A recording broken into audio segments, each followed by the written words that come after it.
তুমি ভিডিওটিতে যখন ক্লিক করেই ফেলেছো তাহলে বলবো তুমি ভিডিওটি সম্পূর্ণ না দেখে ভিডিওটি থেকে বের হয়ে যেও না। কারণ এই ভিডিওটি তোমার জীবনের পরিবর্তন ঘটাতে পারে।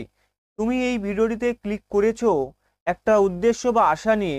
সেই আশাটি হলো you would like to be a fluent speaker in English.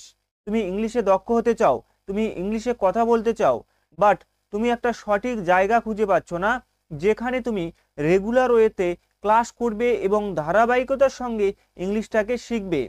তো তোমাদের কথা মাথায় রেখে আমি একটা সম্পূর্ণ ফ্রিতে 55 দিনের কোর্স ডিজাইন করেছি, যেখানে কোনো রকম টাকা লাগবে না। সম্পূর্ণ ফ্রিতে তোমরা ইউটিউবে ক্লাস করতে পারবে, একদম বেসিক থেকে অ্যাডভান্স লেভেলে স্পোকেন ইংলিশ তোমরা শিখতে পারবে। তোমরা হয়তো ইউটিউবে অনেক ক্লাস করেছো, বাট তাতেও কিন্তু কোনো রকম লাভ হয়নি। তোমরা অনেকে হয়তো পেমেন্ট করেও কোর্স করেছো, কিন্তু তবুও তোমাদের ইংলিশটাকে শেখা হয়নি। ঠিক আছে, তো তোমাদের আমি কথা দিচ্ছি, তোমরা যদি এই কোর্সটা কমপ্লিট করতে পারো, অর্থাৎ প্রত্যেকটা ক্লাস যদি ঠিকঠাকভাবে করতে পারো, হ্যাঁ তুমি এখান থেকে কিছু একটা শিখে যেতে পারবে। অর্থাৎ অবশ্যই কিন্তু তুমি ইংলিশটাকে শিখতে পারবে, কিন্তু তার জন্য ধৈর্যের প্রয়োজন আছে এবং প্রত্যেকটা ক্লাস কিন্তু তোমাদেরকে করতে হবে।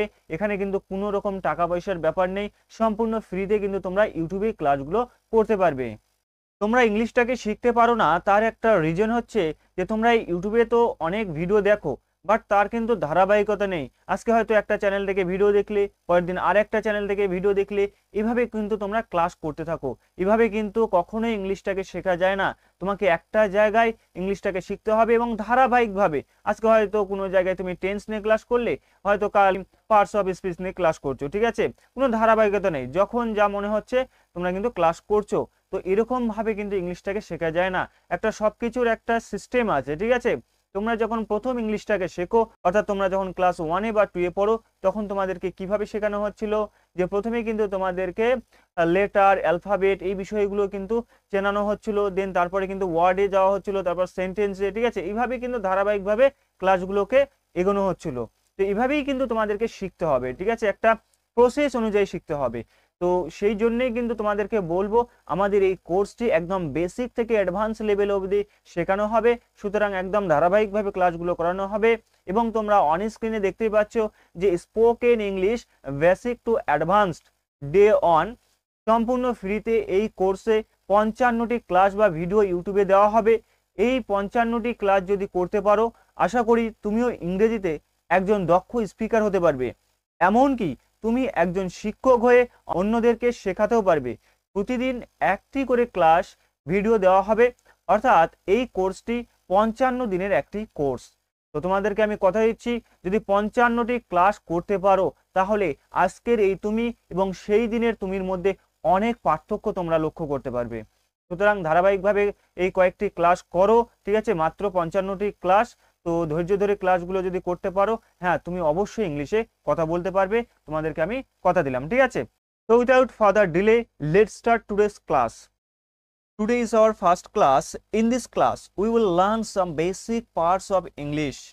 অর্থাৎ আজকে হচ্ছে আমাদের এই 55টি ক্লাসের প্রথম ক্লাস। ঠিক আছে, এবং এই ক্লাসে আমরা ইংলিশের কিছু বেসিক অংশ শিখব এবং আমি তোমাদেরকে যেটা বলবো যে if you would like to be fluent in English, then you have to be strong in the basics. Without basics you can't be fluent in English.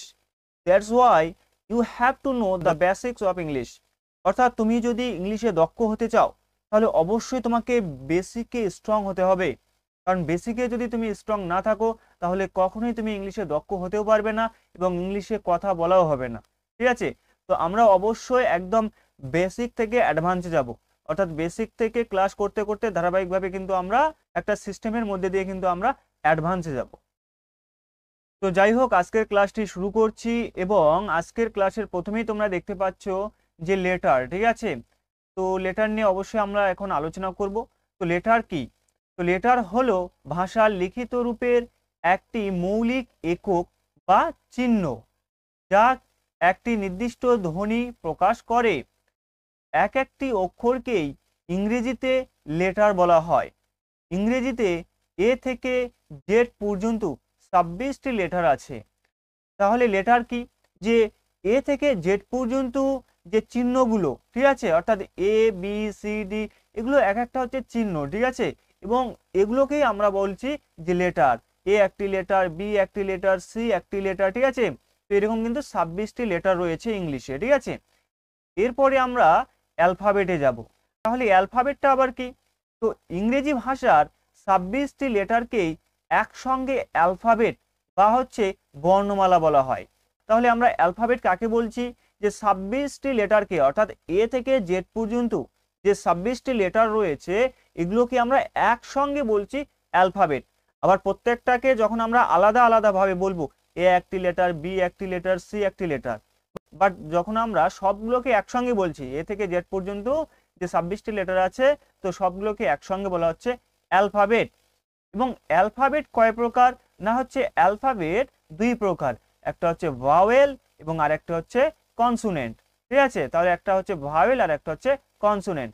চলো তাহলে ভাওয়েল এবং কনসোনেন্ট নিয়ে আলোচনা করা যাক। তো প্রথমেই তোমরা দেখতে পাচ্ছ ভাওয়েল। ইংরেজি 26টি লেটারের মধ্যে এ ই আই ও ইউ এই পাঁচটিকে ভাওয়েল বলা হয়। তাহলে ইংলিশে আমরা জানি যে 26টি লেটার রয়েছে এবং এদের মধ্যে 5টি letter A E I O U, এগুলোকে বলা হচ্ছে ভাওয়েল, ঠিক আছে। এরপর হচ্ছে কনসোনেন্ট। কনসোনেন্টটা কি? যে ভাওয়েল ছাড়া বাকি 21টি লেটার হলো কনসোনেন্ট। অর্থাৎ আমরা যে দেখলাম এ ই আই ও ইউ, এই 5টি লেটার বাদে আরো যে 21টি লেটার রয়েছে ইংলিশে, তো এই 21টি লেটারকে বলা হচ্ছে কনসোনেন্ট, ঠিক আছে। এছাড়াও আর একটা জিনিস এখানে আমরা দেখব, যেটা হচ্ছে কিনা সেমি ভাওয়েল। তাহলে সেমি ভাওয়েল আবার কি জিনিস?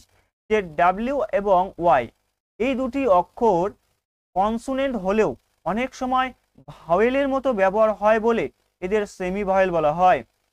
তাহলে আমরা কোন লেটারগুলোকে সেমি ভাওয়েল বলছি? যে ডাব্লিউ এবং ওয়াই এই দুটো লেটারকে আমরা বলছি সেমি ভাওয়েল, ঠিক আছে। তো কিভাবে আমরা বুঝবো যে এগুলো সেমি ভাওয়েল? তো ডাব্লিউ এবং ওয়াই কোনো ওয়ার্ডের মধ্যে বা শেষে বসলে ভাওয়েল রূপে প্রকাশিত হয়। অর্থাৎ আমরা জানি যে ডাব্লিউ এবং ওয়াই এই দুটো লেটার হচ্ছে কি? যে কনসোনেন্ট, বাট এগুলো আবার ভাওয়েল হিসেবেও ব্যবহার হয়। কখন? যেখানে তোমরা এক্সাম্পল দেখতে পাচ্ছ যে আউল, নাও, স্কাই, তো এগুলোকে কখন আমরা ভাওয়েল বলবো? যে এখানে আমরা শিখলাম যে কোনো ওয়ার্ডের মধ্যে বা শেষে যদি আমরা ডাব্লিউ এবং ওয়াইকে দেখতে পাই, তাহলে তখন আমরা তাকে বলবো যে এই লেটারটি হচ্ছে ভাওয়েল, ঠিক আছে। যেমন হচ্ছে এখানে আউলের মধ্যে রয়েছে ডাব্লিউ এবং নাও এর শেষে রয়েছে ডাব্লিউ এবং স্কাই এর শেষে রয়েছে ওয়াই।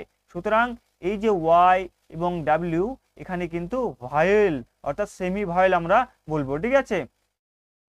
এবং এখানে আরেকটা বিষয় তোমাদেরকে জেনে রাখতে হবে যে কোনো একটি ওয়ার্ড তৈরির ক্ষেত্রে বা হচ্ছে আমরা যখন কোনো একটি ওয়ার্ড গঠন করব, সেক্ষেত্রে কিন্তু অবশ্যই সেই ওয়ার্ডটির মধ্যে ভাওয়েল থাকতেই হবে, ঠিক আছে। এ ই আই ও ইউ এই পাঁচটির মধ্যে যে কোনো একটি লেটার থাকতেই হবে। এবার তোমাদের মধ্যে প্রশ্ন হতেই পারে যে স্কাই, এখানে তো কোনো রকম ভাওয়েল তোমরা দেখতে পাচ্ছ না। এ ই আই ও ইউ এই পাঁচটি লেটারের মধ্যে কি কোনো একটা লেটার এখানে রয়েছে? না, একটি লেটারও কিন্তু এখানে নেই। তবে এখানে কিন্তু ওয়াই রয়েছে, ঠিক আছে। এখানে কিন্তু ওয়াইটা আমাদের সেমি ভাওয়েল হিসাবে কাজ করছে। এছাড়াও যদি আমি আরো উদাহরণ দিই, তাহলে দেখো সি আর ওয়াই, ক্রাই, দেখো তো এখানে কি ভাওয়েল রয়েছে?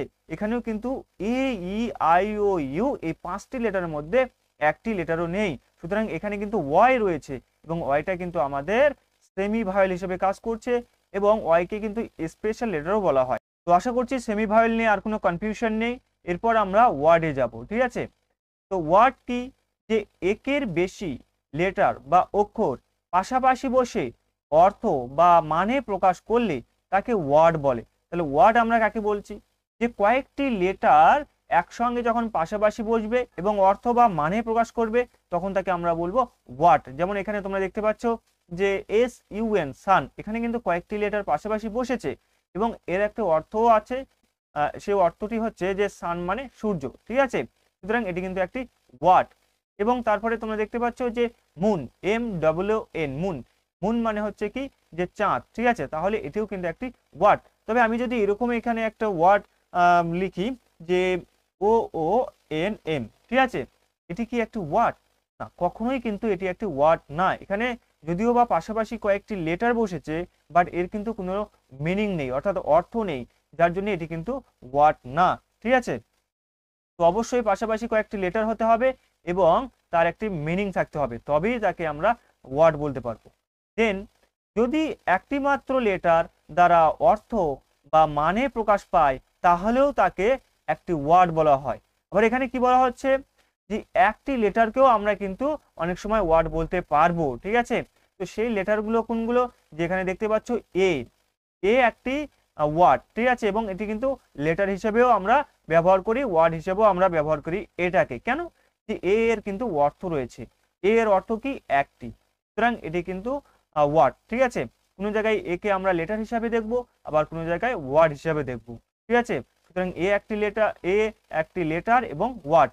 এরপরে আরো একটা এখানে দেখতে পাচ্ছ আই, আই কিন্তু একটি লেটার এবং একই সঙ্গে আই একটি হচ্ছে ওয়ার্ড। কেন, আই এর অর্থ রয়েছে, আই এর অর্থ কি, আই মানে আমি। ঠিক আছে, আই এর অর্থ হচ্ছে আমি, সুতরাং এটি কিন্তু একটি ওয়ার্ড, অর্থাৎ আই কিন্তু লেটার এবং একই সঙ্গে একটি ওয়ার্ড।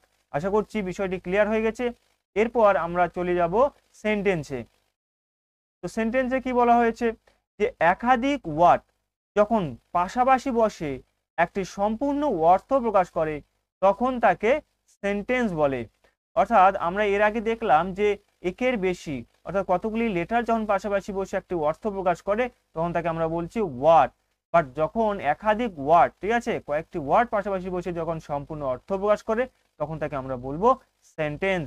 যেমন এখানে তোমরা দেখতে পাচ্ছ যে আই রিড ইংলিশ, এখানে কয়েকটি ওয়ার্ড রয়েছে এবং এর একটি অর্থ রয়েছে যে আই রিড ইংলিশ, এর অর্থ হচ্ছে আমি ইংরেজি পড়ি, সুতরাং এটি একটি সেন্টেন্স।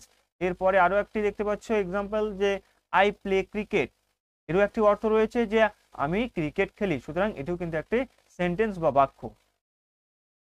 এরপর চলো যে এখানে একটা স্ট্রাকচার তোমরা দেখতে পাচ্ছ যে এস প্লাস ভি প্লাস ও।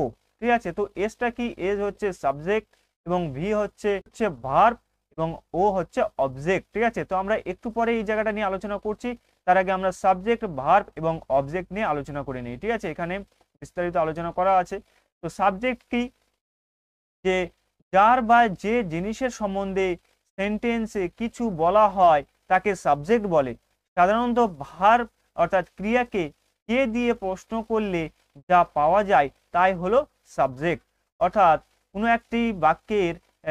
একটি বাক্যে যার বা যে জিনিসের সম্বন্ধে কিছু বলা হয় তাকে আমরা সাবজেক্ট বলবো।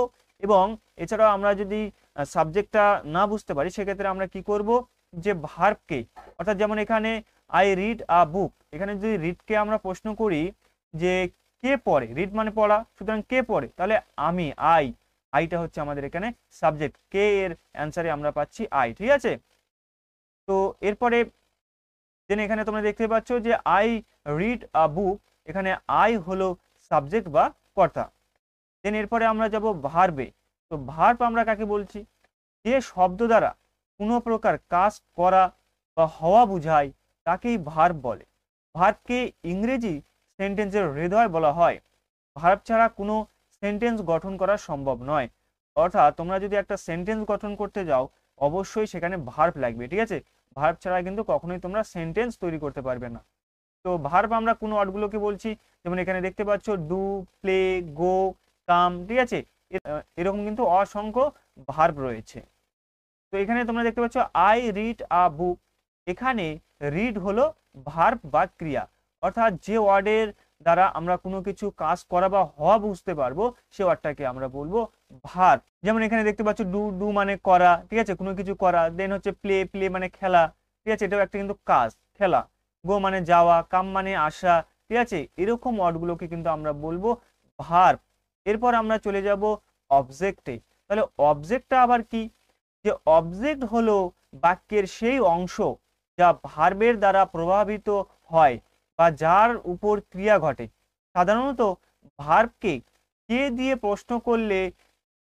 প্রশ্ন করলে যা উত্তর পাওয়া যায় তা হলো অবজেক্ট। তাহলে অবজেক্ট আমরা কাকে বলছি, যে অবজেক্ট হলো বাক্যের সেই অংশ যা ভার্বের দ্বারা প্রভাবিত হয় বা যার উপর ক্রিয়া ঘটে। এবং আমরা যদি না বুঝতে পারি সেক্ষেত্রে আমরা কি করব, ভার্বকে, ঠিক আছে, ভার্বকে আমরা কি করব, কি দিয়ে প্রশ্ন করব। ভার্বকে যদি কি দিয়ে প্রশ্ন করি তার অ্যান্সারে যা পাবো সেটাই হবে অবজেক্ট।